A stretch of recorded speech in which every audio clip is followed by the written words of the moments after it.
الحمد للہ رب العالمین والصلاة والسلام علی خاتم النبیین اما بعد اعوذ باللہ من الشیطان الرجیم بسم اللہ الرحمن الرحیم۔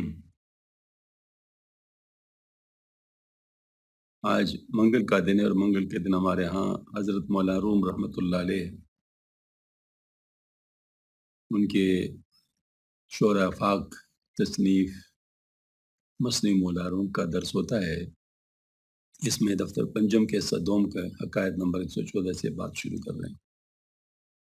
حکایت آن شخص کے استر سے خیش بخانہ گند روئی زرد وطن لرزاں خداوند خانہ پرسید چیز ترس تو گفت خر میں گیران گفت خر نیستی گفت تمیز برخاست است۔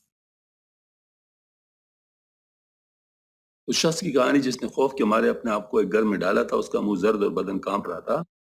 گھر کے مال نے پوچھا کہ تیرے خوف کا سبب کیا ہے؟ کہا گدوں کو پکڑ رہے ہیں۔ کہا تو گدھا نہیں ہے؟ کہا گدے اور آدمی کی تمیز اٹھ گئی ہے۔ آیا کہ در خانہ ناگاہ گریخت زرد روب و لب کبود و رنگ ریخت۔ ایک شخص اچانک دوڑتا ہوا گھر میں آ گھسا، چہرہ زرد تھا، ہونٹ نیلے تھے اور رنگ اڑا ہوا تھا۔ صاحب خانہ بگفتش خیر ہست کہ ہمیں لرزت ترا چوں پیر دست۔ گھر والے نے اس سے کہا میاں خیر تو ہے کہ تمہارے ہاتھ بڈھے کی طرح کانپ رہے ہیں۔ واقعہ چون است چون بگریختی رنگ رخسارا بگو چون ریختی۔ کیا ہے تم باغے کیوں ہو؟ بتاؤ چہرے کا رنگ کیوں اڑا بیٹھے ہو؟ گفت بہر سخرے شاہ خروں خر ہمیں گیرند مردم ازبروں۔ اس نے بتایا کہ بار سرکاری آدمی ظالم بادشاہ کی بیکار کے لیے گدوں کو پکڑ رہے ہیں۔ گفت می گیرند خر اے جان ہم چون خر رو تر ازیں چیست غم۔ گھر والے نے کہا چچا کی جان، وہ لوگ گدھوں کو پکڑتے ہیں، جب تم گدھے نہیں تو چلو تم کو اس سے کیا غم؟ گفت بس جدند و گرمن درگفت گرم گر خرم گیرند ہم نبود گشف شگفت۔ اس نے کہا وہ لوگ پکڑ دکڑ میں نے سخت سرگرم ہے، اس اندر دگری میں اگر مجھ کو بھی گدھا سمجھ لے تو تعجب نہیں۔ بیر خرگیری براور دند دست جد جد تمیز ہم برخاست است۔ گدھے پکڑنے کے لیے انہوں نے ہاتھ پھیلا رکھے ہیں، کوشش میں تمیز بھی اٹھ گئی ہے۔ آگے مولانا فرماتے ہیں، اب دیکھو اس سے مضامین ڈا رہے ہیں۔ چونکہ بے تمیزیاں ما سرورند صاحب خرہ بجائے خربرند۔ بے شک جب بے تمیز لوگ ہمارے حاکم ہو تو گدھے کے بجائے گدھے کے مالک کو پکڑ کے لے جائیں گے۔ نیست شاہ شہر ما بیہود گیر ہست تمیزش سمی است تو بصیر۔ مگر ہمارے ہستی کا فرمان بردار تعالی شان اس طرح بیکادہ پکڑنے والا نہیں، کیونکہ وہ اعلیٰ تمیز رکھتا ہے، وہ خوب سننے والا اور خوب دیکھنے والا ہے۔ آدمی باشوز خرگراں مترس خرنا اے عیسیٰ دورا مترس۔ تم آدمی بنو اور گدھے پکڑنے والوں سے نہ ڈرو۔ اے عیسیٰ زمانہ تم گدھے، عیسیٰ زمانہ تم گدھے نہیں ہو، ڈرو نہیں۔ چرخ چارم ہم زنوری تو پرست حاش للہ کے مقام آخرت۔ چوتھا آسمان بھی تمہارے نور سے پر ہے، اللہ سے بعید ہے کہ تم مقام آخر ہو۔ دو گھوڑوں کی جگہ ہے، حضرت عیسیٰ علیہ السلام کا فلک چار میں ہونا مشہور ہے، اس بنا پر یہاں چرخ چارم فرمایا۔ تو زی چرخو اخترا ہم برتری گرچہ بہرے مصلحت در آخری۔ آسمان و ستاروں سے بھی بلندتر ہو اگرچہ مصلحتاً آخر میں پڑے ہو۔ یعنی انسان کی منزلت بہت اعلیٰ ہے، وہ دنیا کے سفلی مقام میں محض کسب اعمال کی مصلحت کے لیے بھیجا گیا ہے، ورنہ اس کی شان اس سے بہت بلند ہے۔ بقول نظامی رحمۃ اللہ علیہ، تو آنوری کی چرخت تشت شمعست نمودار دو عالم درد و جمعست۔ میر آخر دیگر و خر دیگر است نے ہراں کو اندر آخر شد خرست۔ داروغ استبل اور ہے اور گدھا اور ہے، یہ نہیں کہ جو کوئی بھی استبل میں جائے وہ گدھا بن جاتا ہے۔ انسان کو اگر مصلحتاً دنیا میں بھیجا گیا تو اس سے اس کی شان میں فرق نہیں آ سکتا۔ مطلب یہ ہے کہ انسان کو اللہ پاک نے بڑا اونچا مقام دیا ہے اور اس پورے کائنات کو انسان کے لیے بنایا ہے۔ اس وجہ سے انسان کو اپنے آپ کو پہچاننا چاہیے کہ میں کون ہوں اور میں کس لیے بھیجا گیا ہوں۔ اس کو اپنا مقام جاننا چاہیے۔ اس نے اپنی قیمت بہت سستی ڈالی ہے، سستی لگائیے، مطلب یہ صرف اس دنیا کی چیزوں کے لیے اپنے آپ کو یعنی سمجھ رہے کہ شاید میں اس لیے آیا ہوں، نہیں، یہاں تو گزارا ہے. گزارے سے مراد یہ ہے کہ وقت گزارنا ہے، کیونکہ اعمال کرنے ہیں. اعمال کرنے کے لیے زندہ رہنا ضروری ہے، زندہ رہنے کے لیے کھانا پینا ضروری ہے، سر چھپانا ضروری ہے، آرام کرنا ضروری ہے. یہ 4 چیزیں جو ہے یہ زندگی کے لوازمات میں سے ہیں. اس وجہ سے اس کے لیے مجبوراً اگر کچھ کرنا پڑے تو یہ مجبوری کے ضمن میں آئے گا، وہ اصل بات نہیں ہے. اصل بات تو یہ ہے کہ ہم یہاں پر کمانے کے لیے آئے، اور وہ کمانا کیا ہے؟ وہاں کے لیے. اس کی بیسٹ اگزامپل میں آپ کو دے سکتا ہوں کہ جب لوگ باہر ملکوں میں چلے جاتے ہیں تو ان کے ساتھ یہ احساس ہوتا ہے کہ ہم یہاں کمانے کے لیے آئے ہیں، لہٰذا وہ اپنے اوپر خرچ کم کرتے ہیں. میں نے بہت لوگوں کو دیکھا ہے، بہت کم خرچ کرتے ہیں.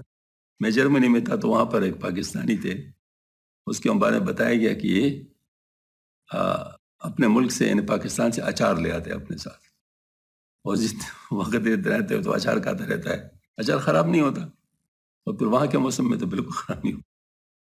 تو وہ اچار کے ساتھ روٹی کھاتا ہے، تو لوگوں نے اس سے پوچھا کہ بھئی تو کیا کھا رہا ہے؟ مطلب یہاں تو کما رہا ہے. تو اس نے اگر میں یہاں سارا خرچ کر لوں تو اپنے ملک میں کیا لے جاؤں گا؟ ہاں جی. تو گویا کہ جیسے باہر ملکوں میں جا کر انسان اپنے ملک کے لیے کماتا ہے، یعنی مطلب اپنے وہاں خرچ کرنے کے لیے کماتا ہے، لیکن وہاں رہنا تو ہے، تو آخر کچھ تو کھائے گا. لیکن کتنا کھائے گا؟ اتنا کھائے جس کی جو مجبوری ہو، جس کے بغیر انسان زندہ نہ رہ سکتا ہو، تو اتنا تو کھائے گا. لیکن کھانے کے لیے وہاں نہیں ہوگا، کھانے کے لیے وہاں نہیں ہوگا، بلکہ بچانے کے لیے ہوگا، اور وہ پیسے سارے کے سارے بچا کے لائے گا. تو اسی طریقے سے یہ بھی ہم فورن میں آئے ہوئے ہیں، باہر ملک میں آئے ہیں. مطلب ہمارا ملک یہ نہیں ہے، ہم باہر ملک میں آئے ہیں اور یہاں صرف کمانے کے لیے آئے ہیں. اور یہاں چونکہ کمانے کے لیے ہمارا زندہ رہنا ضروری ہے. اور مطلب یہ اب میں آپ کو ایک عجیب بات بتاؤں. اصل میں لوگ کمانے کا جو ڈنگ ہے نا، وہ دنیا کی چیزوں سے جانتے ہیں نا، تو اس وجہ سے کنفیوز ہو جاتے ہیں. دنیا کی چیزوں میں کمانا جو ہے وہ پیسہ ہے، اور پیسے سے سارے کام ہوتے ہیں.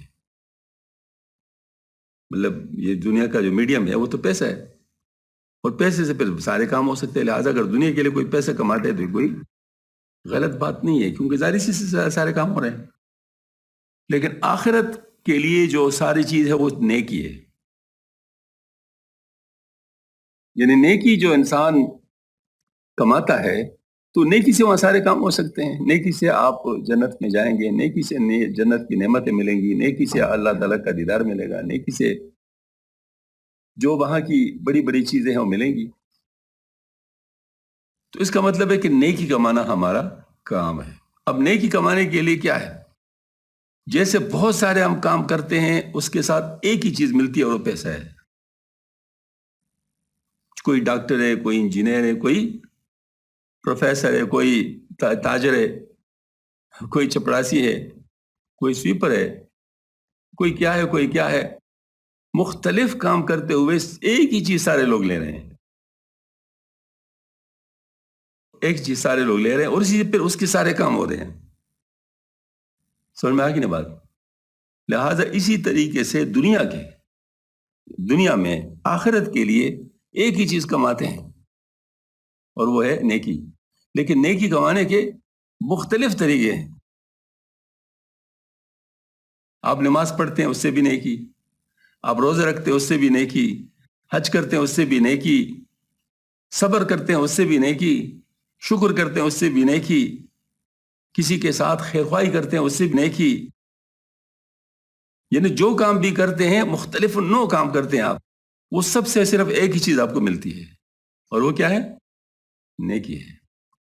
پھر اس نیکی سے آپ کے وہاں آخرت کے سارے کام ہوتے ہیں.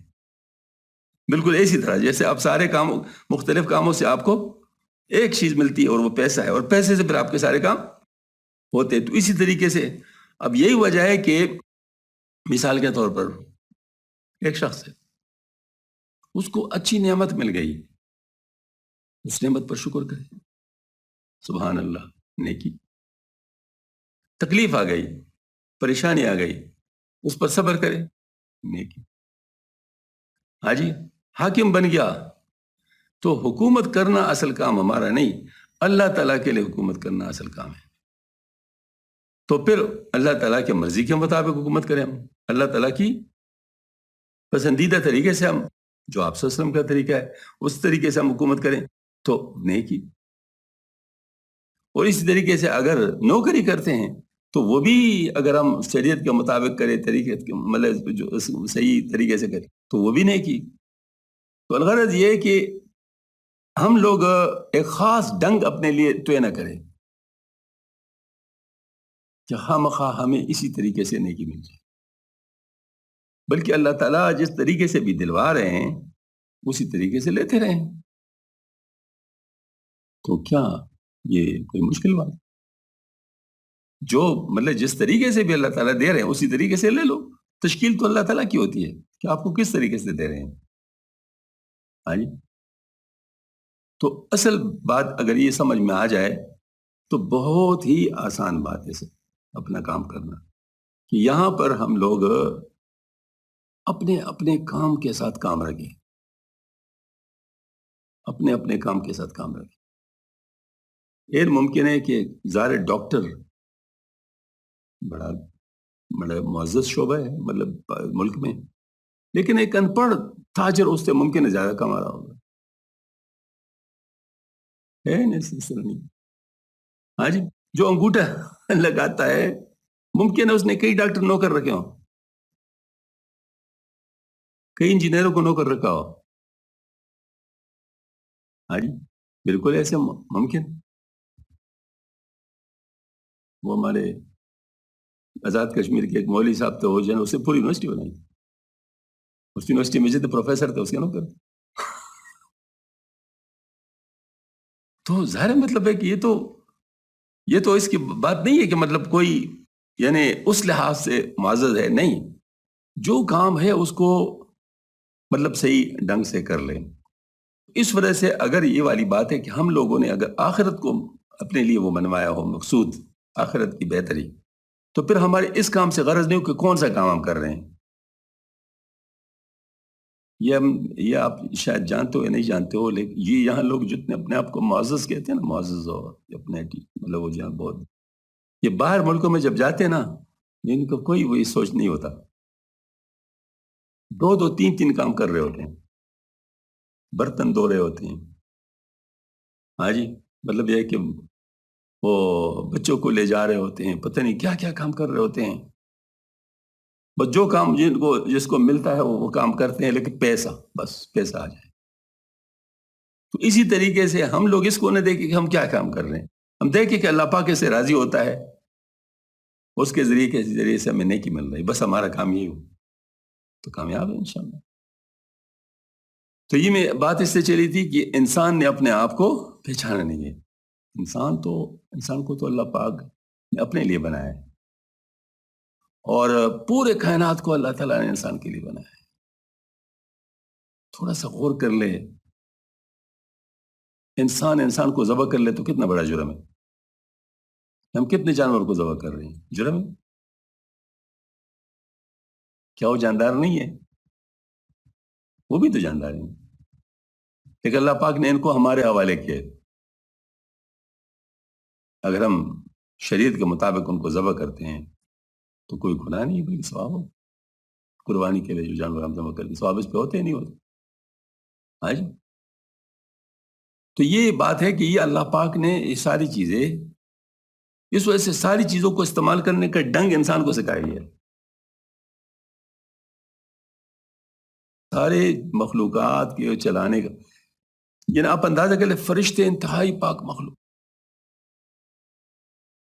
لیکن ان کو بھی اللہ پاک انسان کی خدمت کے لیے لگائے۔ ہاں جی، کیونکہ بعض کام ایسے ہوتے جب انکار کرتے ہو فرشتے مقرر ہو جاتے ہیں، ان کے لیے استغفار کرتے رہتے ہیں۔ قرآن پاک کے نص سے ثابت ہے ان الذين قالوا ربنا الله ثم استقاموا تتنزل عليهم الملائكة الا تخافوا ولا تحزنوا وابشروا بالجنة التي كنتم توعدون نحن اولياؤكم في الحياة الدنيا وفي الآخرة. باقاعدہ فرشتے کہ ہم تمہارے ساتھ اس دنیا میں بھی تھے اور اب یہاں سے تمہارے ساتھ جا رہے ہیں. ہاں جی، تو اس کا مطلب ہے کہ فرشتے بھی اللہ تعالیٰ انسان کی مطلب جو ہے نا اس کے لیے لگا رہتے ہیں. جنات، نیک جنات جو ہوتے ہیں یہ نیک لوگوں کی خدمت پہ بعض دفعہ مامور ہوتے ہیں. ہاں جی، باقاعدہ وہ خود سے آتے ہیں، یعنی ان کو کوئی بلاتا نہیں. عامل لوگ تو بلاتے ہیں نا، پکڑتے ہیں ان کو، پتہ نہیں کیا کیا ان کے ساتھ کرتے ہیں، جن میں کبھی کبھی جان بھی کھو جاتے ہیں. ہاں جی، لیکن یہ نیک لوگ ان کو وہ بلاتے نہیں ہیں، وہ خود سے آتے ہیں، خود سے آتے ہیں. ایک دفعہ حضرت شیخ عبد القدوس گنگوئی رحمۃ اللہ علیہ، ان کے وقت میں تھے حضرت شیخ غوث گوالیاری رحمۃ اللہ علیہ، وہ بہت بڑے عامل تھے، تو حضرت کے معتقد تھے. تو ایک دفعہ ان کو جوش چڑھا کہ حضرت کی زیارت کر لوں، تو جنات کو بھیجا کہ حضرت کو لے آئیے. اب جنات نے جب حضرت کو تو فوراً حضرت حیران ہو گیا، بھئی کیا ہو رہا ہے. جب ماجرا دیکھ لیا تو انہوں نے کہا بھئی یہ ہے کیا حرکت، تمہیں جرت کیسی ہوئی. تو انہوں نے کہا میں تو انہوں نے بلایا بھیجا ہے کہ آپ کو لے جائیں. انہوں نے کہا یہ حرکت تو اس نے کی ہے، جاؤ اس کو لے جاؤ. اب الٹے مطلب جو ہے نا گئے اور ان کو اٹھانے لگے. انہوں نے کہا یہ کیا حرکت، انہوں نے کہا حضرت نے حکم دیا. انہوں نے کہا بھائی میں، انہوں نے کہا تیری بات حضرت کے سامنے نہیں چلے گی، وہ معاملہ اور ہے. آج ان کو اٹھا کے لے گئے حضرت کے پاس. حضرت نے اسے پوچھا کیا حرکت تو نے کی. جی حضرت بڑے جی چاہتا تھا کہ آپ کی زیارت کو، دیکھو خود آ جاتے ہیں نا. یہ کون سا طریقہ ہے کہ جس کو معتقد ہو اس کو اپنے سامنے لے ہو، یہ کون سا طریقہ ہے، خود آ جاتے. تو یہ مطلب یہ کہ اب دیکھو نا، یعنی اس نے کتنی محنت کی ہوگی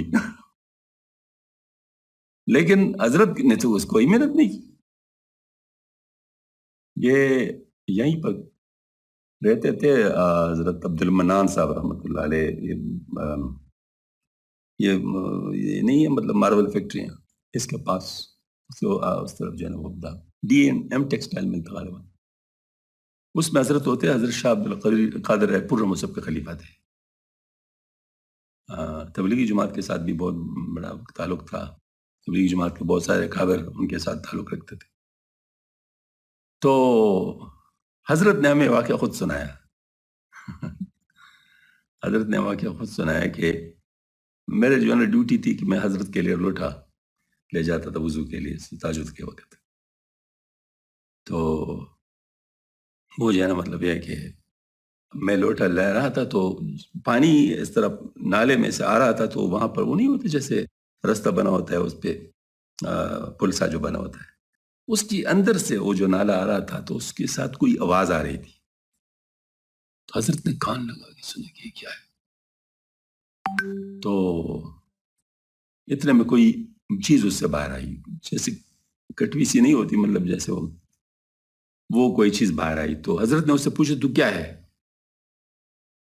تو اس نے کہا میں جادو ہوں. اس نے کہا کس نے کیا ہے. ان کا بنگال میں جادوگر ہے اس نے کیا ہے. انہوں نے کہا یہاں سے اڑو اور اس کے سر پہ گرو. اور کہتے ہمارے سامنے وہ کٹوی اڑی ہے وہ کٹوی اڑی ہے ادھر سے اور غائب ہو گئی. اور چونکہ ان دنوں ٹیلی فون وغیرہ کا سلسلہ تو تھا نہیں کہ اتنا فوری طور پہ پتہ چل جاتا ہے کیا ہے مطلب ہے، لیکن کئی دن کے بعد پتہ چلا کہ بنگال میں ایک مشہور جادوگر تھے، وہ مر گئے اچانک. ہاں جی. تو اب ظاہر ہے مطلب ان حضرات نے محنتیں تو نہیں کی ہوتی، یہ محنتیں تو دوسرے لوگ کرتے ہیں جو دنیا کے لیے کام کرتے ہیں. ان لوگ کو اللہ پاک مفت میں یہ چیزیں دیتے ہیں، جتنے یہ بھاگتے ہیں اس سے اتنے اللہ پاک اس چیز سے ان کو نوازتے ہیں. اللہ تعالیٰ کے دربار میں کیا کمی ہے. تو میں اس لیے عرض کروں کہ یہ بات ہے کہ تم اب اللہ کے لیے بن جاؤ. من کان للہ کان اللہ لہ، جو اللہ کا ہو گیا اللہ اس کا ہو گیا.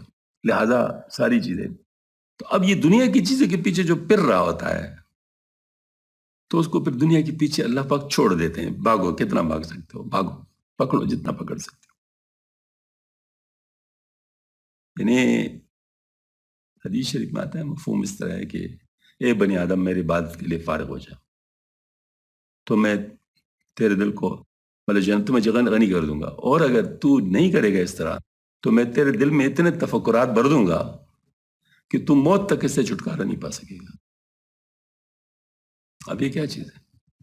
اور یہ ہم دیکھ رہے ہیں کہ جو دنیا کے پیچھے لگے ہوئے تو دنیا کے پیچھے بیچارے ذلیل ہو رہے ہوتے ہیں، جتنے دنیا کے پیچھے بھاگے جا رہے ہوتے اتنے ان کو دنیا ذلیل کر رہی ہوتی ہے۔ اچھا دوسری بات میں آپ کو بتاؤں، دنیا جیفتن و طالبها کلاب، حدیث شریف کہ دنیا جو ہے یہ مردار ہے اور اس کے طلب کرنے والے کتے ہیں۔ اب مجھے بتاؤ ایک کتا دوسرے کتے کے لیے کوئی چیز چھوڑتا ہے؟ نہیں، بھونگنا شروع کر دیتے ہیں نا۔ تو آج ہم یہ دیکھ نہیں رہے ہیں کہ دنیا دار کس طرح ایک دوسرے پہ بھونگتے ہیں، بھونگتے ہیں نہیں بھونگتے؟ کہ ہمارے سیاست میں جو گند آیا ہوا کس لیے آیا ہوا ہے؟ کیونکہ کرسی ایک ہوتی ہے اور اس کے چاہنے والے بہت ہوتے ہیں، تو جو بھی کرسی پہ بیٹھا ہے تو باقی لوگ اس پہ بھونگتے ہیں، اور جب وہ اتر جاتا ہے پھر وہ اس پہ بھونگتے ہیں۔ مطلب یہ سلسلہ جاری ہوتا ہے نہیں ہو رہا؟ ہاں، یہی چیز ہے نا۔ تو یہ اس لیے میں عرض کرتا ہوں کہ اگر ہم لوگ اللہ کے بن جائیں تو اللہ پاک کے پاس کس چیز کی، اور یہ بات رہ دو، یہ پھر اللہ کی تشکیل ہے کہ اللہ تعالیٰ تجھے دنیا کے لیے استعمال کرتا ہے یا دنیا میں دوسرے لوگوں کے لیے استعمال کرتا ہے یا نہیں۔ یہ حضرت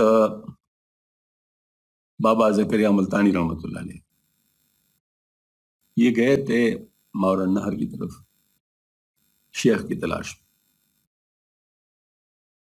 مطلب ظاہر عالم بھی تھے، اور پھر علم حاصل کرنے کے بعد پھر غالباً چچا کے حوالے سارے کچھ کر کے چلے گئے۔ تو وہاں ایک بزرگ تھے جو بالکل نہیں بولتے تھے، خاموش رہتے تھے، بس مراقب رہتے تھے، اور نماز پڑھتے تھے، کھانا کوئی سامنے رکھ لیتا تو وہ کھا لیتے تھے کھانے کے وقت، یا پھر آرام ہو جاتا تھا، بس بولتے بالکل نہیں، بولنا کچھ نہیں۔ تو ان کی خدمت میں رہنے لگے، ان کی خدمت کرنے لگے، 2 سال تک بولے نہیں وہ ان سے۔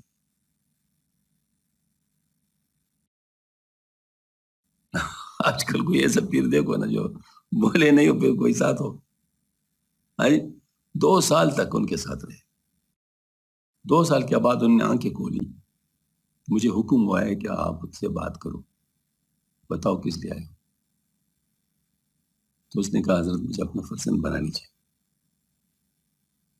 تو حضرت نے فرمایا کہ میرے ساتھ آپ کا حصہ نہیں لکھا ہوا، آگے جاؤ آپ کو مل جائے گا۔ اور مسلح کے نیچے سے ہاتھ ڈالا تو کچھ پیسے پڑے ہوئے تھے، وہ ہاتھ لا کر کے یہ ریزگاری لو، یہ لے لو اور جاؤ آگے، آپ کو مل جائے گا، میرے ساتھ آپ کا سنگ۔ تو وہ پیسے جیب میں ڈالنے لگے، سامنے دیکھا تو حضرت نہیں تھے، کدھر غائب ہو گئے تھے وہ تو اللہ کو پتہ۔ آپ نے بڑا افسوس کیا کہ بولے تو کیسے بولے، غائب ہی ہو گئے۔ خیر جیسے حکم تھا اس طریقے سے آگے چلے گئے، بغداد شریف آ گئے۔ بغداد شریف آیا تو وہاں پر خواجہ شہاب الدین سہروردی رحمۃ اللہ کی خدمت میں گئے۔ اب انہوں نے اس کو دیکھا، انہوں نے اس کو دیکھا، دونوں نے ایک دوسرے کو پہچان لیا کہ ملیہ ہمارے ایک دوسرے کی۔ آج تو ظاہر ادھر بیعت ہو گئے حضرت کے ساتھ خانقاہ میں رہنے لگے۔ 17 دن کے بعد حضرت نے ان کو اجازت دی، اللہ اکبر۔ وہ بہت عرصے سے لوگ ادھر بیٹھے ہوئے تھے، وہ بڑے حیران ہوئے کہ نوجوان لڑکا آ گیا اور سارا کچھ لے گیا، اور ہم یہاں پڑے پڑے، مطلب کچھ بھی نہیں ہوا، کیا بات ہے۔ تو حضرت نے پھر ان کو مثال دی کہ دیکھو نا یہ گیلی ٹہنی ہے اور ایک خشک ہے، تو اب گیلی کو اگر آگ میں ڈالیں گے تو پہلے تو خشک ہوگی، پھر اس کے بعد وہ آگ پکڑے گی، اور جو خشک ہے پہلے سے تو اس کو تو چنگاری کی ضرورت ہے۔ تو وہ پہلے سے سب کام کر کے آیا تھا، وہی 2 سال جو محنت کی تھی وہ آخر مجھے ہوتا نا، تو کام تو اس کا بن گیا تھا اسی سے۔ تو یہ اس وجہ سے مطلب ان کو مل گیا۔ پھر ان کو ایک انار دے دیے، انار یہ کالو وہ انار اس سے نے جب کہا رہا تھا تو اس سے ایک دانہ گر گیا، تو اس دانے کے پیچھے حضرت آگے پیچھے، حضرت بھی کچھ کہہ نہیں رہتے، دیکھ رہے تھے کہ کیا کر رہے ہیں۔ آخر میں ڈھونڈ ہی لیا اور اس کو بھی صاف کر کے دیا۔ حضرت نے فرمایا میرا تو خیال تھا کہ اب یہ دانہ نہیں کہیں گے کیونکہ یہی دنیا تھی،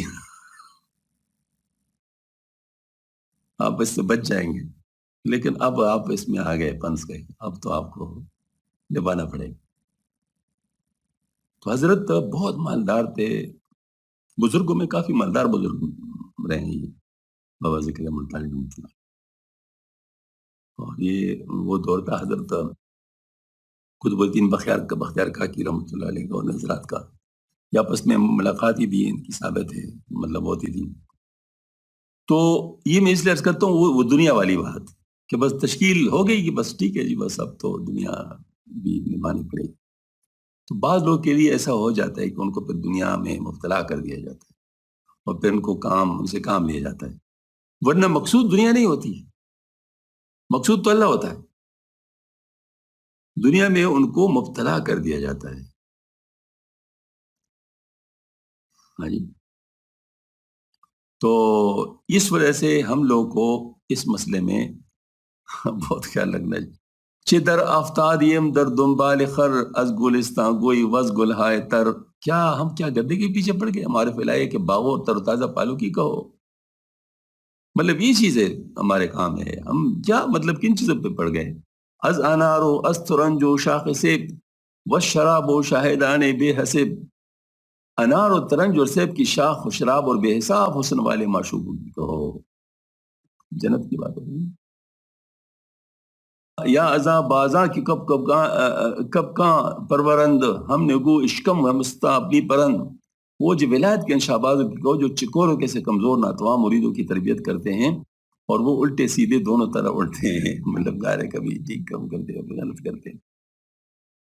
ان بعض کا شیوے کہ کبوتر فاختہ کب کنجشک وغیرہ کمزور پرندوں کو مار ڈالتا ہے، مگر یہ ایسے شہباز ہے کہ کمزور لوگوں کو کوئی اذیت نہیں پہنچاتے بلکہ ان کو اپنے غش تربیت میں لے لیتے ہیں۔ الٹا اڑنے سے باطنی پرواز یعنی مقامات معرفت کو طے کرنا مراد ہے، اور سیدھا اڑنے سے ظاہری پرواز یعنی احکام شرع پر عمل کرنا مقصود ہے۔ سبحان اللہ، لیکن کہاں پر بات آ گئی؟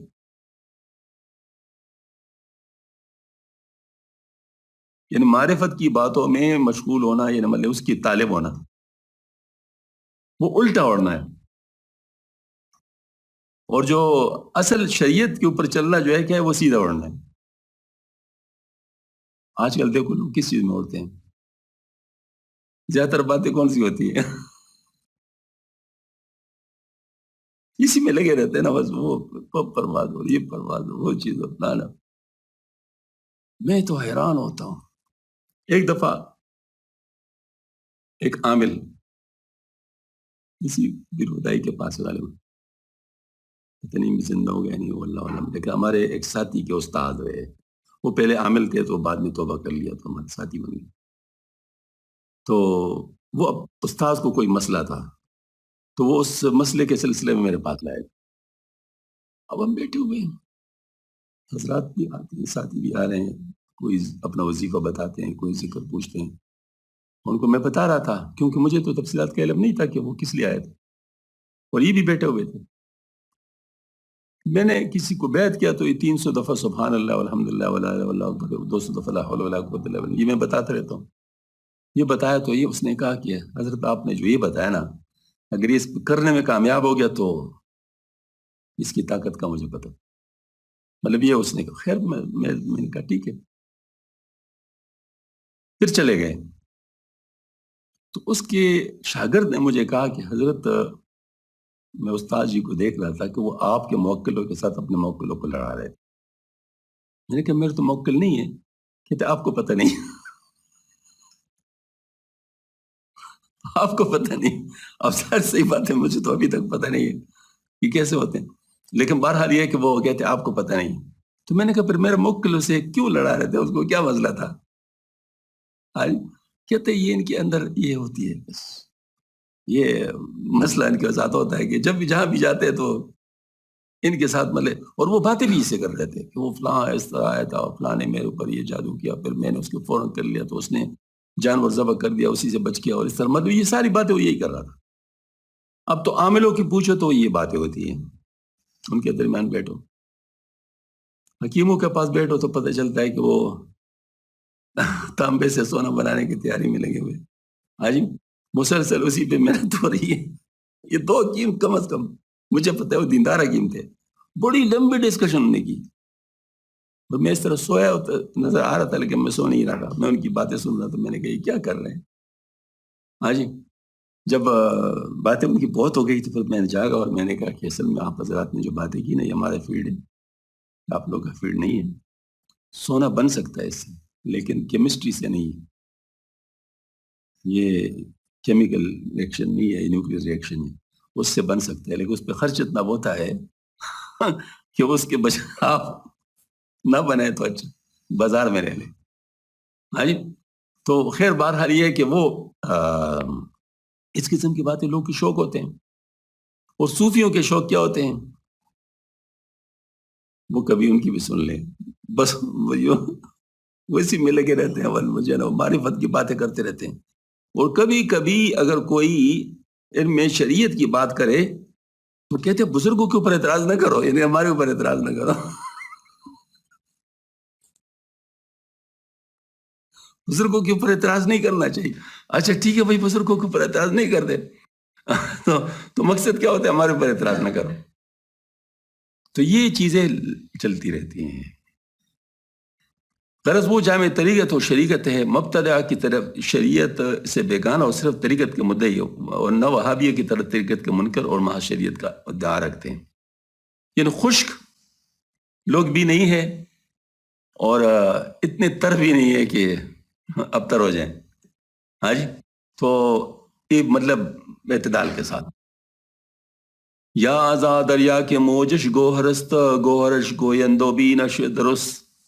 اس طرح حدیث کی کہو جس کی موج گوہر خیز ہے، اس کے ایک ایک موتی بولنے اور دیکھنے والا ہے، یعنی انسان عارف. سبحان اللہ. یا ازا مرغا. اچھا معرفت ہے کیا چیز؟ اگر ہم دیکھیں تو اصل معرفت اگر کسی کو حاصل ہو جائے تو وہ تو بالکل ان باتوں میں نہ پڑے. معرفت اللہ پاک کی گوئے کے منشا کو پانا ہے کہ اللہ تعالیٰ کی منشا کیا ہے، اس کو پانا ہے. تو اللہ تعالیٰ کی منشا کیا ہوگی؟ انہوں نے پیغمبر کس لیے بھیجے؟ اللہ تعالیٰ نے پیغمبر کس لیے بھیجے؟ اس لیے کہ وہ بتائیں جو اللہ تعالیٰ چاہتا ہے. تو اللہ پاک نے فرمایا نا قُلْ إِن كُنتُمْ تُحِبُّونَ اللَّهَ فَاتَّبِعُونِي يُحْبِبْكُمُ اللَّهُ. اے میرے حبیب اپنی امت سے کہہ دے اگر تم اللہ کے ساتھ محبت کرنا چاہتے ہو تو میرا اتباع کر لو، اللہ تعالیٰ تم سے محبت کرنے لگے. اب اگر کسی کو اس آیت پر یقین آ گیا تو اس معرفت سے اونچی معرفت ہے؟ بہت اونچی معرفت ہے. اب اس کا مطلب ہے کہ معرفت کے پر تو نہیں لگے ہوتے کہ مطلب آپ جو ہے نا وہ دیکھیں گے یہ معرفت ہے. معرفت تو منشاء الہی. ابھی مجھے بتاؤ یہ منشاء الہی ہے یا نہیں ہے؟ اللہ تعالیٰ خود اپنے قرآن میں فرما رہے ہیں نا، تو منشاء الہی ہے یا نہیں ہے؟ نص صریح سے ثابت ہے، اس میں ذرا بر بھی شک نہیں ہے. تو یہ مطلب ظاہر ہے آپ یعنی اس کے ذریعے سے اللہ تعالیٰ کو راضی کر سکتے ہیں. اور اللہ پاک نے اور جگہوں پہ بھی فرمایا ہے ہاں جی کہ ہم نے آپ کے مطلب جو ہے وہ آپ صلی اللہ علیہ وسلم کی یعنی زندگی کو، آپ صلی اللہ علیہ وسلم کی سیرت کو آپ کے لیے بہترین نمونہ بنایا ہوا ہے. تو ظاہر مطلب یہ بھی معرفت ہے کہ آپ دیکھیں اس کو. اب یہی بات ہے کہ اگر کوئی شخص ان چیزوں کو جان لے پھر بات بنتی ہے. میں کہتا ہوں حضرت گنگوئی رحمۃ اللہ علیہ کا جو مکتوبات شریف ہے، ذرا انہیں حاجی صاحب کو رحمۃ اللہ علیہ کو جو مکتوبات شریف لکھے ہیں نا وہ ذرا پڑھیں تو پتہ چل جائے کہ معرفت ہے کیا. حضرت نے ان میں یہی باتیں کی ہے، مطلب یعنی کہ قرآن کی، حدیث کی، اور یہ ساری مطلب یہی باتیں کی ہیں. تو ہمیں تو یہی چیزیں مل رہی. ہاں البتہ یہ بات ہے کہ صرف نقل کے طور پہ نہیں، جس کے دل کے اوپر کھل جائے اور دل اس کی گواہی دینے لگے، یہ بات حق ہے. وہ ہمارے بات، یعنی ایک تو ہوتا ہے نا میں نے سن لی تو اس پہ سننے پہ اتنا یقین نہیں ہوتا نا، اس لیے عمل میں نہیں آتا. لیکن جب آپ کے نفس کے پردے جو دل کے اوپر پڑے ہوئے ہیں، جو عقل کے اوپر پڑے ہوئے ہیں، جس وقت ریاضت سے اور محنت سے اور کوشش سے وہ دور ہو جاتے ہیں، اس وقت یہی چیزیں ہی آپ کو اصل صورت میں نظر آ جائیں گی، اور بالکل ایسا ہو جائے گا جیسے آپ اس کو دیکھ رہے ہیں. یہ ان تعبد اللہ کانک تراہ، یہی تو بات ہے نا کہ تو ایسے بات کر جیسے تو خدا کو دیکھ رہا ہے. اب عبادت تو سب کر رہے ہیں نا، اور کیا یہ حدیث شریف کسی کو معلوم نہیں؟ کتنے لوگوں کو معلوم ہے؟ معلوم تو سب کو ہے. جو بھی اس کو جانتا ہے وہ اس کو یہ حدیث شریف معلوم ہے، لیکن اس حدیث شریف کا اثر کس پر کتنا زیادہ ہے؟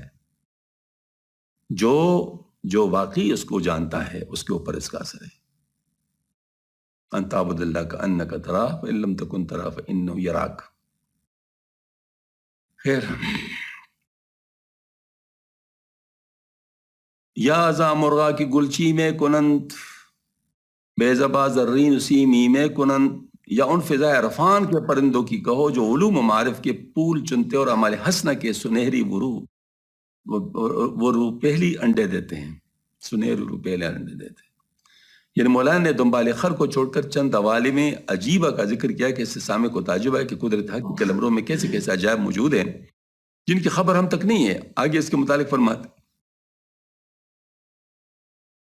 در باہائست پنہا در جہاں پایا پایا تائنان آسماں، جہاں میں بہت سی مخفی سیڑھیاں ہیں جو زینہ زینہ فضائے اسمانی تک پہنچتی ہے. مخفی سیڑھیاں، مثال کے طور پر یہ ہمارے جو لطائف ہیں ان کا تعلق ہے نا مطلب عرش سے اوپر تک. اب جو مطلب یہ ہے کہ جن کے یہ لطائف حقیقی معنوں میں ایکٹیویٹ، فعال، یعنی مطلب جب یہ فعال ہو جاتے ہیں، کیونکہ روشن ہونے میں بھی لوگ پتہ نہیں کہاں کہاں پہنچ جاتے ہیں اور حرکت کرنے میں، جاری ہونے میں، تمام چیزوں میں ذرا تھوڑے سے لوگ ہیں. لیکن فعال میرے خیال میں اس کا یہ بہتر وہ ہے کہ جو اس کا کام ہے وہ کام شروع کر لے. یعنی آپ کہہ سکتے ہیں جیسے مثال کے کرنٹ، تار کا کام کیا ہوتا ہے؟ کرنٹ کو پاس کرنا، ٹھیک ہے نا. تو اب تار کو ایکٹیویٹ کر لیں آپ، تو اس کا مطلب کیا ہے؟ کرنٹ پاس ہونا شروع ہو جائے. تو اب یہ کہ آپ کا لطیفہ جو ایکٹیویٹ ہو گیا، اس کا مطلب ہے کہ اس کا عرش کے ساتھ تعلق قائم ہو گیا. اب عرش سے جو کچھ آ رہا ہے وہ آپ کو مل رہا ہے، وہ آپ کو مل رہا ہے، آپ کا مطلب لائن کلیئر ہو گیا. اب یہ ایسی چیز نہیں ہے کہ کسی کو نظر آ سکے، لیکن اس کے ذریعے سے ہی انسان مطلب ظاہر رسائی حاصل کرتا ہے ایسی چیزوں تک جہاں تک ویسے کتابوں کے ذریعے سے رسائی حاصل نہیں ہو سکتی. یعنی کتابوں کے ذریعے سے رسائی حاصل نہیں ہو سکتی. یعنی مثال کے طور پر دیکھیں نا، آپ نے کتاب کھولی بھی نہیں، لیکن وہی چیز جو شریعتی کی چیز ہے، مطلب یہ نہیں کہ کوئی اور چیز آئے گی، وہ آپ کے اوپر اللہ پاک کھول دیں گے. یہ حضرت نظام الدین رحمت اللہ علیہ جو ہوتے ہیں، جن کا نام پہ درس نظامیہ ہے، 500 علماء نے ان کے ساتھ مل کے جو ہے یہ نظام بنایا ہوا تھا پورا. تو ان کے بڑے تھے، وہ ایک غیر عالم بزرگ سے بیعت ہوئے تھے، یعنی عالم نہیں تھے. تو ان علماء جو ان کے ساتھ تھے، انہوں نے گویا کہ تنقید شروع کی کہ آپ تو خود اتنے بڑے عالم ہیں، جتنے بڑے علماء کا وہ ہے مطلب جو سرخیل تھا، تو بات تو بنتی تھی نا کہ مطلب آپ ایک غیر عالم کے پیچھے کیوں چلے گئے؟ اگرچہ دبے لفظوں سے کہہ رہے تھے، اس طرح کھل کے نہیں کہہ رہے تھے، لیکن حضرت کو تو پتہ چل رہا تھا. تو حضرت نے اپنے شیخ سے گزارش کی کہ حضرت اگر آپ ان کے سامنے کچھ بیان فرما دیں تو ذرا مجھے تھوڑا سا چھوڑ دیں، کیونکہ ان کو ذرا یہ شک ہے. تو آپ، مجھے تو پتہ ہے لیکن ان کو پتہ نہیں. حضرت دعا کی بالگوان پڑھتے، تو انہیں نماز پڑھی، نماز کے بعد دعا کی کہ اللہ اتنا بڑا عالم ہے، اس کی عزت داؤ پہ لگی ہوئی ہے، ہاں جی، تو اس کا لاج رکھ لیں. دیکھو اپنے لیے نہیں کہہ رہے، اپنے لیے نہیں کہہ رہے، کس کے لیے کہہ رہے؟ اپنے مرید کے لیے کہہ رہے کہ ان کی لاج رکھ لینا. یہ مطلب ذہن مسئلہ ہے. تو پھر اس کے بعد آگے اور بیان کرنے کے لیے بیٹھ گئے. اب بیان جو شروع کیا تو ایسے ٹرمینالوجیز، اصطلاحات، منطق کی اصطلاحات، اور اس طریقے سے مطلب شرعی فقہ کے اصطلاحات اور دوسرے اصطلاحات، مطلب وہ جو ہے نا اسی میں مسلسل بیان کر رہا ہے. اور بیان میں علماء حیران ہے کہ کہاں سے بات کر رہے ہیں.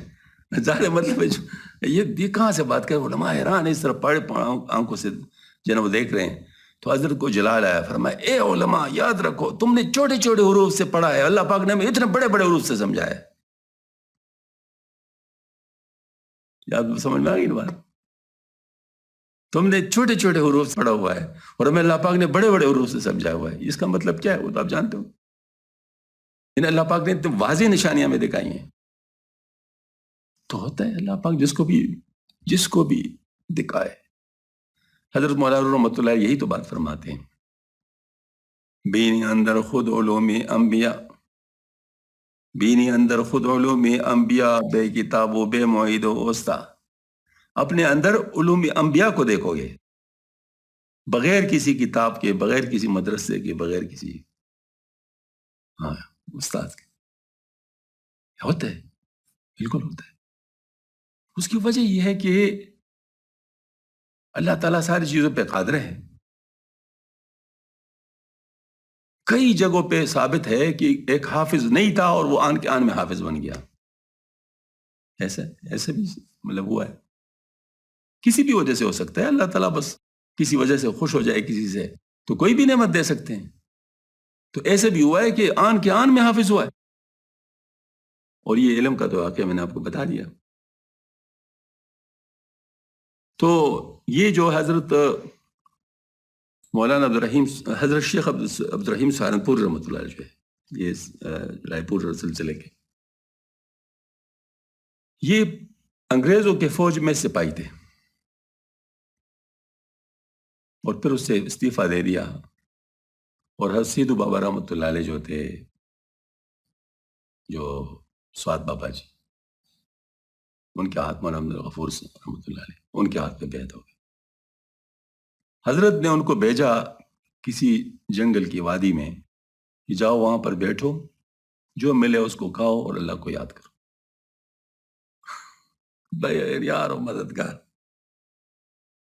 تنہا 6 مہینے کے لیے بھیج دیا. پتہ نہیں حضرت کو یاد نہیں رہا کیا بات تھی، واللہ علم، یا ویسے ہی منظور تھا. 6 مہینے گزر گئے، 7 گزر گئے، 8 گزر گئے، 9 تقریباً سال ہو گیا. مریدوں نے کہا کہ پتہ نہیں حضرت کو یاد ہے یار نہیں، بھول گیا بالکل. وہ تو پتہ نہیں اس کے ساتھ کیا ہو چکا ہوگا. نہیں کہا حضرت آپ نے کسی کو بھیجا تھا فلاں جگہ پر. ہاں اچھا بھائی ان کو بلاؤ، ان کو بلاؤ. وہاں پہنچ گئے تو بیچارے بڑے دبلے پتلے ہو گئے تھے اور ظاہر پتوں کو کہا کرو پتہ نہیں کیا کیا چیزیں، پانی ہوا اس ذریعے سے مطلب گزر رہا، اوقات ہو رہی تھی اور یہ کر رہے تھے. تو ان کو بلایا تو ظاہر بیمار بھی ہو گئے تھے.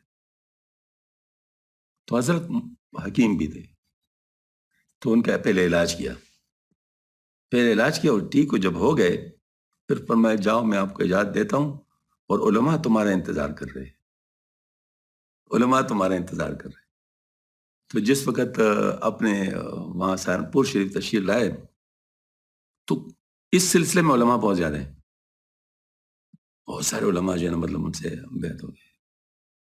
عینی حاجی امداد اللہ مجرم اکرم صاحب کے ساتھ بھی ہوا تھا. ان کے ساتھ بھی یہی بات ہوئی تھی کہ ان کے بعد مطلب جو ہے نا وہ فرمایا کہ حاجی صاحب کہ علماء جو ہے نا مجھے انتظار میں. تو اس کا مطلب ہے کہ اللہ جل شانہ جب کسی کی تشکیل کر لے تو پھر اس کے لیے کیا مسئلہ ہے، مشکل نہیں ہے. یہ صرف میں اس لیے عرض کر رہا ہوں، میں نہیں کہہ رہا ہوں کہ ان چیزوں کے لیے کرو. مقصود تو یہ بھی نہیں، مقصود کیا ہے؟ اللہ کو راضی کرنا، اللہ کو راضی کرنا. باقی اللہ جل شانہ جس کام میں لگا دے تو اس میں لگا دے، پھر اسی میں لگ جائے. تو یہ بس بات ہے کہ جہاں میں بہت سی مخفی سیڑھیاں ہیں. یہ مجھے اس پر یاد آ گیا کہ یہ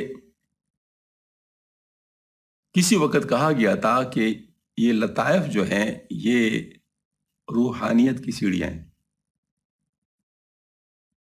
روحانیت کی سیڑھیاں مطلب یعنی اس کے ذریعے سے انسان پرواز کر سکتا ہے. ہر گراہ را نروبان دیگرست ہر روش را آسمان دیگرست. ہر جماعت کی سیڑھی الگ ہے، ہر راستے کا آسمان جدا گانا ہے. سبحان اللہ. ہر جماعت کی سیڑھی الگ ہے، ہر سلسلے کا اپنا راستہ ہے. ٹھیک ہے نا؟ صرف نقشبندی سلسلہ نہیں ہے، صرف چشتی سلسلہ نہیں ہے، صرف قادری سلسلہ نہیں ہے، صرف سروردی سلسلہ نہیں ہے. سارے سلسلے اپنی اپنی جگہ مستحکم ہے، اور ہر راستے کا آسمان جدا گانا ہے. ٹھیک ہے نا؟ مطلب یہ ہے کہ اللہ پاک جس سے جو کام لینا چاہے لے لے. ہر یکے از حال دیگر بے خبر، ملک با پنہائے بے پایا افسر. ہر ایک دوسرے کے حال سے بے خبر ہے. اس لمبی چوڑی سلطنت کا کوئی سر و خاتمہ نہیں ہے. دوسرے سے بے خبر ہونا کوئی برائی نہیں ہے، اپنے آپ سے باخبر ہونا چاہیے.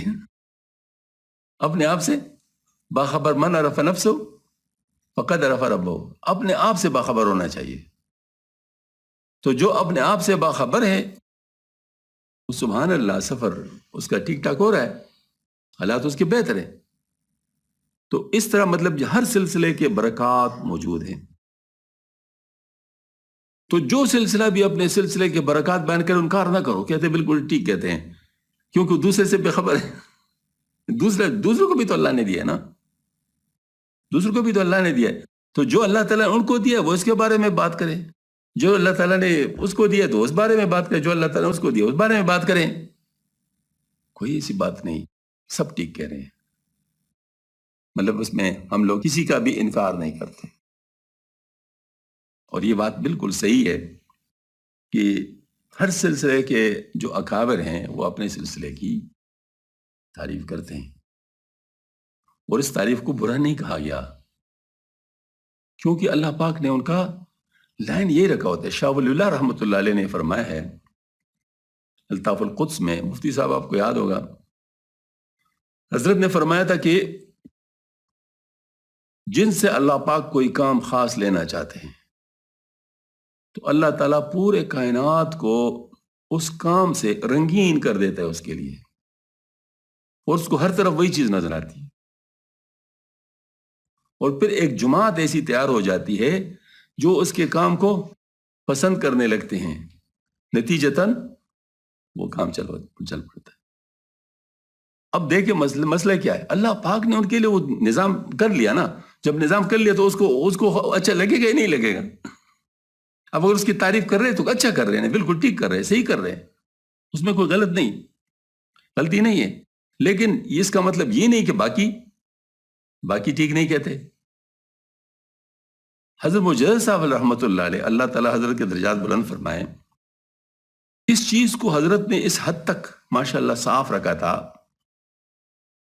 کہ جن کی خوب رد کر رہے ہیں، یعنی شیخ اکبر رحمۃ اللہ علیہ کی جن کی خوب رد کر رہے ہیں، ان کے بھی ایسے تعریف کر رہے ہیں کہ آدمی حیران ہو جاتا ہے کہ میں ان کو جنت کے اعلیٰ مرتبوں میں دیکھ رہا ہوں، اور کر رہے ہیں ان کا رد. سبحان اللہ. اگر اس طرح کوئی کر سکے تو پھر ٹھیک ہے، پھر کر لے رد کسی کا. لیکن دوسری طرف یہ چیز بھی ہونی چاہیے نا، دوسری طرف یہ چیز بھی ہونی چاہیے کہ رد کر لو تو علمی رد کرو، کوئی مسئلہ نہیں. مطلب وہ تو کیا فقہاء ایک دوسرے کا رد نہیں کرتے؟ یعنی صاحبین نے کتنے مسئلوں میں ابو حنیفہ رحمۃ اللہ علیہ کے ساتھ اختلاف کیا، لیکن کیا انہوں نے ابو حنیفہ رحمۃ اللہ کو کم سمجھا؟ اپنا بڑا سمجھتے تھے. اور ان کے معتقد اپنے آپ کو کہتے، ان کے مقلد اپنے آپ کو کہتے تھے ان کو. اس کے باوجود ان نے اتنا زیادہ مطلب جو ہے نا اختلاف کیا، اور حضرت نے بھی مان لیا. ایسی کوئی بات نہیں، اختلاف کرنا کوئی مسئلہ نہیں، لیکن اختلاف کے ساتھ انصاف کرنا ہوتا ہے. اور انصاف کرنا یہی ہے کہ آپ اس کے مقام کو بھی پہچانیں. اللہ تعالیٰ دینے والے، تو نہیں دینے والا. اگر اللہ تعالیٰ نے اس کو کچھ دیا ہے تو تم مان لو. تو شیخ اکبر رحمۃ اللہ کو اللہ پاک نے دیا تھا نا، تو جب دیا تھا تو مجھد صاحب مان رہے تھے، اور مجد صاحب اختلاف بھی بے شک کر رہے تھے. اس کی وجہ ہے کہ تصوف جو ہے وہ طریقت، یہ سائنس کی طرح ہے. سائنس بھی ایوالو ہوتا ہے، مطلب ترقی کرتا ہے، اور طریقت بھی ترقی کرتا ہے. یعنی سٹارٹ سے شروع ہوتا ہے اور پھر وہ بڑھتا ہے. اب اس میں اور شریعت مستقل ہے، مطلب اس میں کوئی تبدیلی نہیں ہو سکتی. من جانب اللہ ایسے ہی اترا ہے. لہٰذا اس کے اندر کوئی تبدیلی نہیں آ سکتی. اب یہ کہ جو طریقہ تھے وہ تو شریعت پر آنے کا طریقہ ہے، تو اس کے لیے جتنا ریسرچ ہوتا ہے وہ اس وقت کے حساب سے ہوتا ہے. جس وقت میں جس چیز کی ضرورت ہوتی ہے اللہ تعالیٰ ان کے دل پر ایسی چیز کھول دیتے ہیں. لہٰذا ان کو، جیسے مثال کے طور پر حضرت شیخ اکبر رحمۃ اللہ علیہ کے وقت میں اتحاد کی ضرورت تھی، یعنی وہ محبت کا جو جذبہ تھا اللہ تعالیٰ کے لیے، جس ساری چیزوں کو بھول سکے آدمی اللہ کے لیے، وہ تھا. تو اللہ پاک نے ان سے کام لے لیا اور بہت کام لے لیا. خود حضرت معجزہ فرماتے ہیں کہ ان چیزوں کو باقاعدہ ایک شکل دینا جو ہے وہ حضرت کا کام تھا، کہ انہوں نے متفرق باتوں کو باقاعدہ ایک کلیے کی شکل میں مطلب وہ جمع کیا اور مطلب سمجھانے کے لیے اس کو آسان کر دیا. یہ حضرت فرماتے ہیں. تو اس کا مطلب کیا ہے کہ انہوں نے اس وقت کے لحاظ سے وہ کام کر لیا تو اس پر اللہ پاک نے ان کو قبول فرما دیا. اب بعد میں ضرورت پڑ گئی آگے کام کی، کیونکہ اتحاد کی وجہ سے بعض لوگوں کے عقائد مسخ ہو گئے اور انہوں نے نعوذ باللہ من ذالک مخلوق اور خالق کو ایک سمجھنا شروع کر لیا، جس کی وجہ سے عقائد پہ اثر پڑنے لگا. تو حضرت نے مغایرت پر زور دیا کہ مخلوق اور ہے خالق اور ہے، مخلوق اور خالق ایک جیسا کبھی نہیں ہو سکتا. اس پر اتنا زور دیا کہ ان کو باقاعدہ اس کا رد کرنا پڑا. اور چونکہ زیادہ زور دے دیا تو شاہ ولی اللہ رحمۃ اللہ نے کو پھر ڈائلوٹ کر دیا. پھر دوبارہ مطلب اس پہ لے آئے کہ نہیں، اس کی بھی ضرورت ہے، اس کی بھی ضرورت ہے، دونوں کی ضرورت ہے. تو بات ٹھیک ہے، یہ تحقیقات ہے اور اس طرح ہوتی رہیں گی انشاءاللہ. اب بھی اس طرح ہوتی رہیں گی. ممکن ہے بعض لوگ اس کو بے ادبی سمجھتے ہو، لیکن بے ادبی نہیں ہے، یہ تو ماشاءاللہ تحقیقات ہے. قیامت تک یہ چیزیں چلتی رہیں گی، اس پہ کوئی ایسی بات نہیں ہے. تو یہاں پر بھی ہے لمبی چوڑی سلطنت کا کوئی سرا اور خاتمہ نہیں ہے. این طرح ہیرا کی او از چیست خوش، وا دری ہیرا کی حیرت چیست خوش. یہ اس کے بارے میں حیرانی کو اور کس بات سے خوش ہے، اس میں حقہ بکا ہے کہ اس کو حیرت کس بات کی ہے. کل حزب بما لدیہم فرحون. اللہ تعالیٰ کی زمین کا سین فراخ ہے، ہر درخت کا ایک جداگانہ خطے سے اگایا ہے. ہر درختاں شکر گویاں برگشا کے زہے ملکو زہے عرصہ فراخ. درختوں پر ہر پتا اور ٹہنی شکر گزار ہے کہ خدا کا ملک اور فراخ میدان خوب ہے. ای سخن پایا ندارت کن رجوع سوئی آروبا و شیر و سخم جوع. یہ بات ختم ہونے والی نہیں، اب اس لومڑی اور شیر اس کی بیماری اور بھوک کے ذکر کی طرف رجوع کرو. دوبارہ اس واقعے کی طرف آ جاؤ جو شیر اور لومڑی کا تھا، شیر لومڑی اور گدے کا تھا.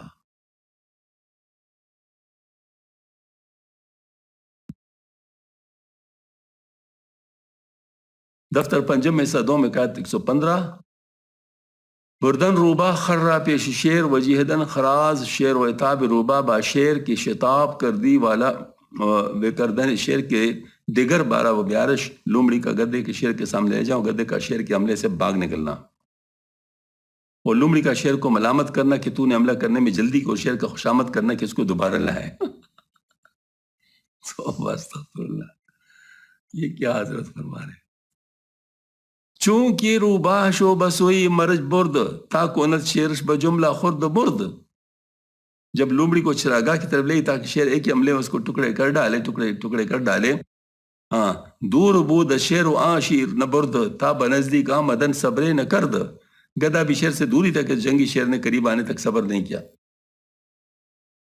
گم بدے کرد از بلندی شیر ہول خود نہ بودش قوت و امکان خول. چنانچہ خوفناک شیر بلندی سے چاروں پیر اٹھا کر حملہ آور ہوا، مگر اس میں شکار مارنے کی قوت اور طاقت کا امکان ہی نہ تھا. بوڑھا ہو گیا تھا، بیمار ہو گیا تھا. خرز دورش دید و برگشت گریخت تا بپائے کو تازہ نال ریخت. گدے نے اس کو دور سے دیکھ کر پیٹ پیر کر باغ نکلا، دامن کو تک بھاگتا چلا گیا. گفت روبا شیر را کائے شاہ ماں چوں نہ کر دی صبر در وقت وغا. لومڑے نے شیر کو کہا ہمارے بادشاہ تو نے شکار مارنے کے مارے کا وقت صبر کیوں نہیں کیا. تھا بنزدیکی تو آمد آغوی پس باندک حملہ غالب شوی. حتیٰ کہ گمراہ تیرے قریب آ جاتا تو پھر ذرا سے حملے کے ساتھ اس پر تو غالب آ جاتا. مکر شیطان است تاجیل و شتاب لطف رحمان است صبر و احتساب. جلدی و شتابی کے اندر شیطان کا مکروہ فعل ہے، صبر و خودداری رحمان کی مہربانی ہے. من اللہ والعجل من الشیطان. دور بود و حمل را دید و گریخت، ضعف تو ظاہر شدہ ابھی تو ریخت. وہ ابھی دور تھا، دوری سے اس نے تیرے حملے کو دیکھ لیا اور بھاگے جس سے تیری کمزوری ظاہر کو تیرے ابرو جاتے رہے. گفت من پنداشتم برجاست زور خود بدم الزوف خود ناداں و کور. شعر بولا میں نے گما کہ میرا زور قائم ہے، میں خود اپنی کمزوری سے بے خبر و بے بصر تھا. نیز جو حاجتم از حد گزشت صبر و عقل است جو یا و گشت. نیز میری بھوک اور محتاجیت سے گزر گئی، بھوک سہنے سے میرا صبر و عقل بیکار ہو گئے. گر توانی باز دیگر از خرد باز آوردن مرا اورا میں سرد. اگر تو اپنے عقل کے زور سے اس کو دوبارہ یہاں لا سکے تو اچھی بات ہے. منت بسار دارم است من جہد کن باشد بیارش وفن. تیرے مجھ پر بڑے احسان ہے، کوشش کر شاید اس کی ہیلے سے اس کو لے آئے. گر خدا روزی کند آخر مرا بعد ازا بسیدہا بحش میں ترا. اگر خدا کو مجھ کو گدہ نصیب کر اس کے بعد میں تجھ کو بڑے شکار دیا کروں گا. گفت آرے گر خدا یاری تو حد بر دل اوز اما مہر نہد. لمڑی نے کہا اگر خدا مدد کرے اس کے دل پر نابینائی کی مہر لگا دے. اس پر مجھے ایک لطیفہ یاد آ گیا، پریکٹیکل لطیفہ وہ ہے اس طرح. مجھے ایک صاحب نے کہا کہ میرے لیے ایک پلاٹ ڈھونڈے، وہ پلاٹ اس کے کاغذات بالکل صاف ہو، چوکور ہو اور کارنر پلاٹ ہو اور سستا ہو. تو میں نے اس سے کہا پانچویں چیز بھی آپ کو بتانی چاہیے نا. اس نے کیا؟ میں نے کہا اس کا بیچنے والا پاگل ہو.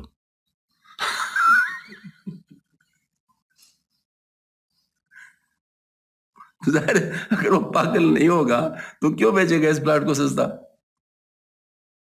اس نے بھی کچھ کمانے کے لیے بیچنا ہے نا، تو کیسے؟ تو اس نے بالکل صحیح کہا کہ نابینائی کا مہر لگا دے. ٹھیک ہے. بس فراموش شدہ ہولے کی دید اسخری اور نباشت ای بعید. تو اسے وہ خوف بھول جائے جو وہ دیکھ چکا ہے. اور یہ بات اس کے گدے پن سے بعید نہیں ہے، گدا تو پہلے سے. لہذا ویسے یہ ہمارے علاقے میں یہ بات چلتی ہے، امریکہ میں بات نہیں چلتی. امریکہ میں گدے کو عقل کی علامت سمجھا جاتا ہے. آپ کو پتہ ہے یہ ڈیموکریٹس کا نشان کیا ہے؟ گدھا. ان کا نشان گدھا ہے. لیکن جو آرم مرورہ تو متاز تھا وہ بادش نہ دے از تاجیل باز. لیکن جب میں اس کو لے ہوں تو تم اس پر حملہ اور نہ ہونا تھا کہ جلدی سے اس کو پھر گانے کر بیٹھو. گفت آ رہے تجربہ کردم کہ من سخت رنجورن مخلخل گشتتن. شیر نے کہا میں نے تجربہ کر لیا، میں سخت بیمار ہوں، میرے بدن کا بند ڈھیلا ہو چکا ہے. تھا بنزدیکم نیازی خر تمام من نہ جنبم خفتہ باشم بردوام. جب تک تو گدھے کو پورتا میرے قریب نہ لائے میں ہلنے کا نہیں ہوں، برابر سوتا رہوں گا. اچھا. رفت روبا گفت ایش ہمتے تھا بپوشت عقل اورا غفلتے. لومڑی روانگی وقت کا کہنا اے بادشاہ دعا کیجیے غفلت اس کی عقل پر پردہ ڈال لے. اس دعا کی ضرورت اس لیے کہ اس وقت بہت ہوشیار ہو چکا ہے، کیونکہ موت کو دیکھ چکا ہے نا. توبہ با کر دست خر باکر دگار کون گرد غر ارنا بکار. گدے نے خدا کی بارگاہ میں بار بار توبہ کی، کوئی آئندہ کسی طرح لائک ٹک سے دھوکہ نہیں کہے گا. اچھا، یعنی وہ کیا سن یہ بات کر رہا تھا لومڑی. توبہ اورا بفن برہم زنیم ما ادوئی عقل و عہد روشنیم. مگر حضور کے دعا ہو تو ہم کسی ہیلے سے اس کے توبہ کو توڑ پھوڑ کر رکھ دیں گے. ہم عقل اور روشن عہد کے دشمن ہیں، مطلب عقل کو جو بالکل یہی بات آج کل ہمارے ساتھ یورپ اور امریکہ والے کر رہے ہیں، اور ہم بار بار دھوکہ کھا رہے ہیں نہیں کھا رہے. کتنی بار انہیں دھوکہ کیا، لیکن افسوس عقل کدھر ہے. ان کا مکر جاری ہے، ہمارا عقل سوئے ہوئے ہے، اور بار بار جو ہے وہ کہتے ہیں جو ہے نا مطلب اس قسم کا ہمیں دھوکے دے رہے ہیں. قلعہ خرگوئے فرزاندان ماس فکر تش بازی چاہے دستان ماست. پھر دیکھنا کہ گدے کو کوبڑی ہمارے بچوں کے کھیلنے کی گیند ہے، اس کی دور اندیشی ہمارے فریب کا کھلونا ہے. لومڑی فخر کر کے میرا فخر فریب اور میرا عقل و تدبیر گدے کو مغلوب کر کے چھوڑے گی. اس سے ملاقہ ذہن اہل اللہ کاملین کی عقل کامل کی طرف منتقل ہو گیا. آگے لومڑی کی زبان سے انہی حضرات کے عقل عالی کی توصیف ہے. عقل کا باشد ز دوران زحل پیش عقل ما ندارد آمحل. عقل معاش جو دنیائی امور کی جوڑ توڑ سے آگے نہیں جاتی، اگرچہ وہ سب سے بلند ستارہ یعنی زحل کی گردش سے دامن باندھے ہوئے ہو، تاہم ہماری عقل معاد کے سامنے وہ منزلت نہیں رکھتی۔ عقل معاد دو قسم کی عقل ہے، ایک عقل معاشی ہے، یعنی ایو کہہ سکتے ہیں عقل نفسانی جس کو ہم کہتے ہیں، اور ایک عقل ایمانی ہے۔ عقل نفسانی یا عقل جسمانی جو بھی ہے وہ اصل میں انسان کی اپنی دید و شنید اور اپنے فہم جو ان کا ہے اس کے حساب سے بنا ہوتا ہے۔ مطلب یہ ہے کہ وہ جو علم ہے اس کے حساب سے بنا ہوتا ہے، یہ ان کا انپٹ یہ چیز ہے۔ اور جو عقل معاد ہے یا عقل ایمانی ہے اس کا انپٹ ایمان بالغیب ہوتا ہے، یعنی ایمان جو اللہ تعالیٰ پر ہے، رسولوں پر، پیغام اور کتابوں پر اور آخرت پر اور تمام پر، وہ جو ایمان ہے اس کے ذریعے سے جو عقل آتی ہے وہ عقل معاد ہے۔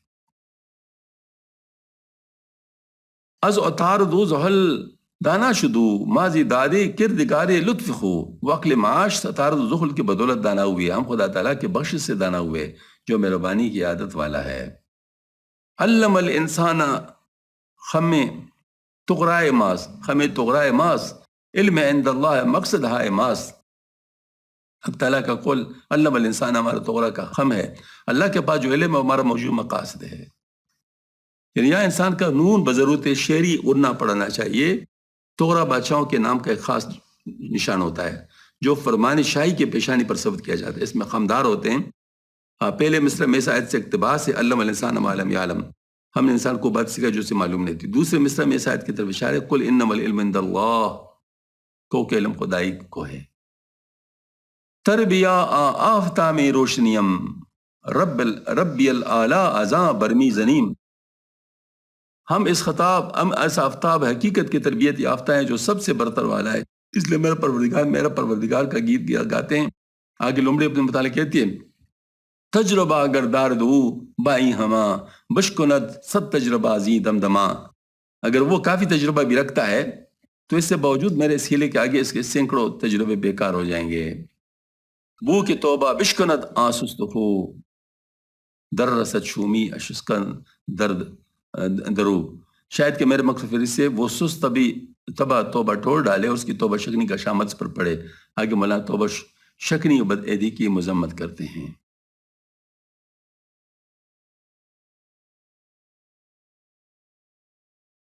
در بیاں آ کے نقص عاد توبہ موجب بلا بلکہ باعث مسخ است، چنانکہ در حق اصحاب سبت و در حق اصحاب مائدہ عیسیٰ علیہ السلام کہ وجعل منہم القردۃ والخنازیر، اس بات کی بیان میں کہ عاد توڑنا موجب بلا بلکہ باعث مسخ ہے، جیسے کہ روز شنبہ والوں کے اور خوانی عیسیٰ علیہ السلام والوں کے حق میں ہوا، چنانچہ اللہ فرماتے کہ ہم نے ان میں سے بندر و سور بنا ڈالے۔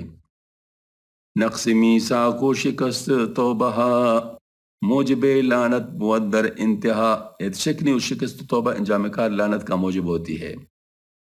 نقص عاد و توبہ اصحاب سبت موجب مسخام آمد و اہلاک کبت، جیسے اصحاب سبت کا عاد توبہ کا توڑنا ان کے مسخ و ہلاکت و خواری کا باعث ہوا، یعنی یہود کو حکم تک یہ ہفتہ کے دن مچھلیوں کا شکار نہ کرے، ناچار کو حکم ماننا پڑا، مگر قدرت حق نے اس کے اطاعت کی خامی پختگی کا امتحان لیا، چنانچہ مچھلیاں شنبہ کے اور کس دن نہیں آتی تھی اور شنبہ کے روز کثرت کے ساتھ آنے لگی۔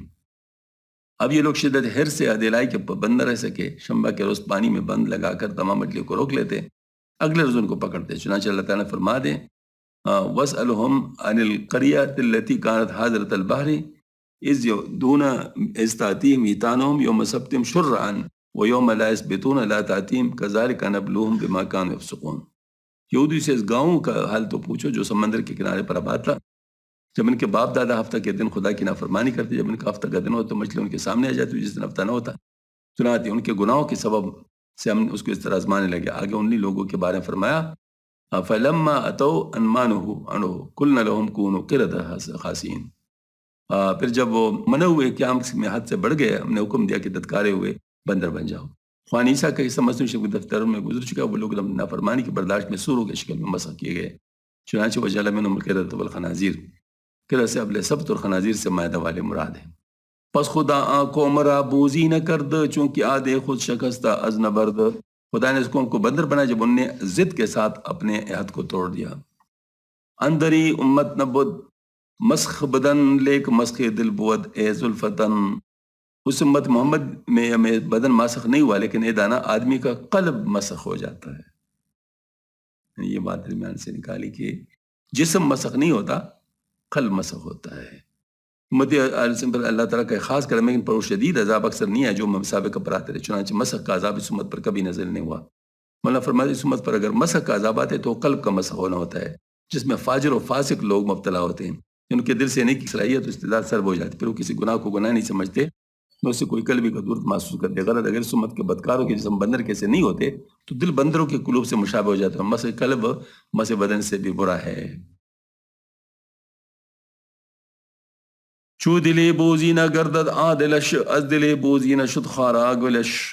جب اس کا دل بندر کے دل کا سا ہو جائے تو اس کے وجود کو مٹی بندر کے دل سے بھی زیادہ ذلیل ہوگی. یہ نہ سمجھو کہ مسخ قلب کی حالت جب صورت مسخ نہیں ہوتی تو یہ کوئی معمولی بات ہے، کیونکہ ممسوخ القلب کا جسم اگرچہ غیر ممسوخ ہو وہ قلب بوزینہ سے بھی بدتر ہوتا ہے.